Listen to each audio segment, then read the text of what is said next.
بسم اللہ الرحمن الرحیم۔ میرے بچوں، آج ہمارا دوسرا لیکچر ہے 8 کلاس کا اسلامیات کا۔ لیسن پڑھنے سے پہلے میرے بچوں سب سے پہلے ہم حفظ قرآن میں آئیں گے، سورۃ البلد کی تلاوت کریں گے۔ جیسا کہ آپ کے علم میں ہے کہ ہم سورۃ البلد کی آیت نمبر 1 سے 10 تک کی تلاوت سیکھ چکے ہیں۔ آج ہم آیت نمبر 11 سے سورت کے آخر تک سیکھیں گے۔ آپ نوٹس کا پیج نمبر 1 اوپن کر لیں۔ بسم اللہ الرحمن الرحیم۔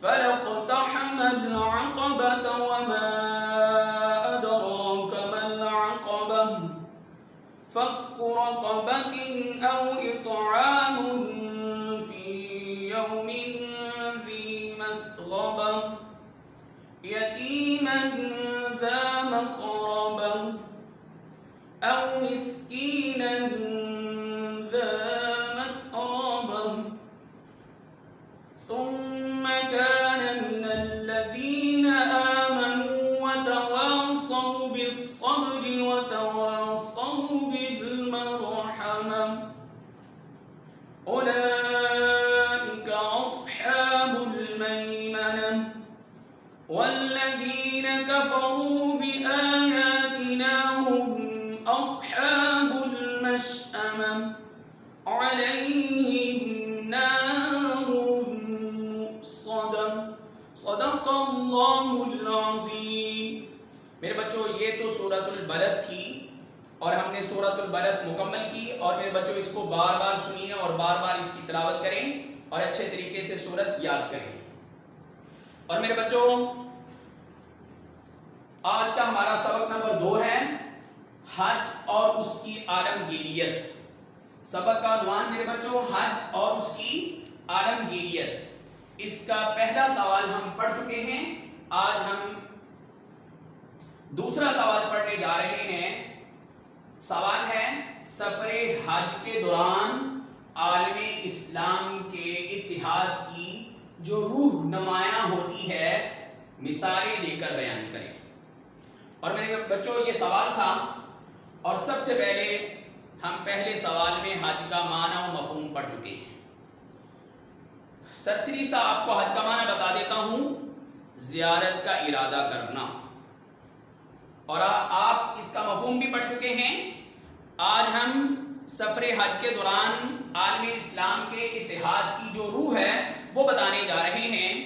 تو میرے بچوں، حج اسلامی عبادات میں بہت اہمیت کا حامل ہے۔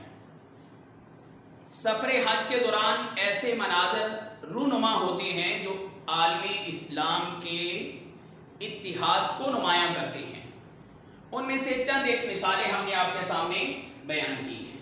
مثلا لباس، جس کو ہم احرام کہتے ہیں، مساوات اور تلبیہ۔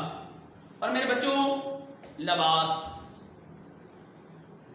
جسے ہم احرام کے نام سے جانتے ہیں، آپ جانتے ہیں کہ حاجی جو ہوتا ہے سفید کپڑے پہن کر حج کے ارکان ادا کر رہا ہوتا ہے۔ حج کے دوران تمام مسلمان جب مرکز کے قریب میقات میں پہنچتے ہیں تو سب اپنا قومی لباس ترک کر دیتے ہیں، اپنا لباس جو وہ پہنے ہوتے ہیں اس کو چھوڑ دیتے ہیں، اور ایک ہی طرز کا سادہ سا لباس پہن لیتے ہیں جسے ہم احرام کہتے ہیں۔ یہ حج کی شرط بھی ہے اور حج کا رکن بھی ہے۔ احرام باندھنا حج کی شرط بھی ہے اور رکن بھی ہے۔ اس کے پہنتے ہی ایسا معلوم ہوتا ہے جیسے سلطان عالم اور فوج جو دنیا کی ہزاروں قوموں سے بھرتی ہو کر آ رہی ہے، اور سب لوگ ایک ہی بادشاہ کے دربار میں پیش ہونے جا رہے ہیں۔ یعنی ایک طرح کا ایک جیسا لباس پہن کر یوں محسوس ہوتا ہے جیسے کائنات کے سب سے بڑے بادشاہ جو اللہ تعالیٰ کی ذات ہے، اس کے جوان جو ہے اس کی بارگاہ میں عبادت کے لیے اکٹھے ہو رہے ہیں۔ اور میرے بچوں، اس کے بعد ہے مساوات۔ مساوات کا معنی ہوتا ہے برابری۔ سفر حج میں جگہ جگہ مساوات کے عملی مناظر نظر آتے ہیں۔ مختلف ملکوں کے قافلے ملتے جاتے ہیں، سب لوگ یکساں افعال کرتے ہیں، سارے لوگ مختلف زبانیں بولنے والے لوگ ہوتے ہیں، کام ایک ہی ہوتا ہے، ایک طرح کی عبادت کر رہے ہوتے ہیں۔ اس دوران امیر ہو یا غریب ہو، امیر اور غریب کی تمیز بالکل ختم ہو چکی ہوتی ہے۔ زبانوں، نسلوں، قومیتوں اور وطنوں کا اختلاف بھی وہاں پہ جا کر مٹ جاتا ہے۔ جیسے اور عالم اسلام کے تمام مسلمان ایک واحد رب کے آگے جھکتے ہیں اور مناسک حج ادا کر رہے ہوتے ہیں۔ پوری دنیا سے آئے ہوئے مختلف زبانیں بولنے والے لوگ جو ہوتے ہیں خدا لم یزل کے سامنے جھک رہے ہوتے ہیں اور مناسک کے حج کو میرے بچوں اچھے طریقے سے ادا کر رہے ہوتے ہیں۔ اس کے بعد میرے بچوں تلبیہ،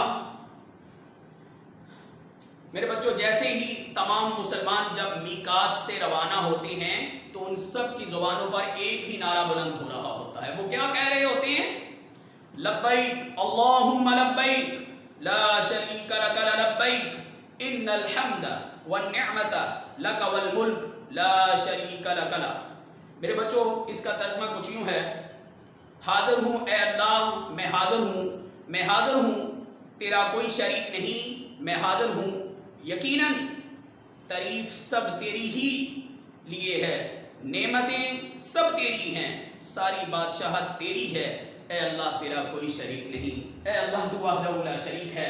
اور میرے بچوں جب ایک مسلمان میں یہ مساوات، یہ ایک جیسا لباس، ایک جیسے ارکان ادا کر رہے ہوتے ہیں اور ان کی زبان سے ایک ہی نعرہ ہو رہا ہوتا ہے، اے اللہ ہم تیری بارگاہ میں آ گئے ہیں، اے اللہ ہم گناہ گار ہیں، تیری بارگاہ میں آ گئے ہیں، اے اللہ تو وحدہ لا شریک ہے، اے اللہ تو ہمارے اوپر احسانات کر۔ اور حج کے دوران انسان اللہ تعالیٰ کی حمد و ثنا بیان کر رہا ہوتا ہے۔ تو میرے بچوں جن لوگوں پر، جو صاحب استطاعت لوگ ہوتے ہیں، ان پر زندگی میں ایک مرتبہ حج ادا کرنا فرض ہے۔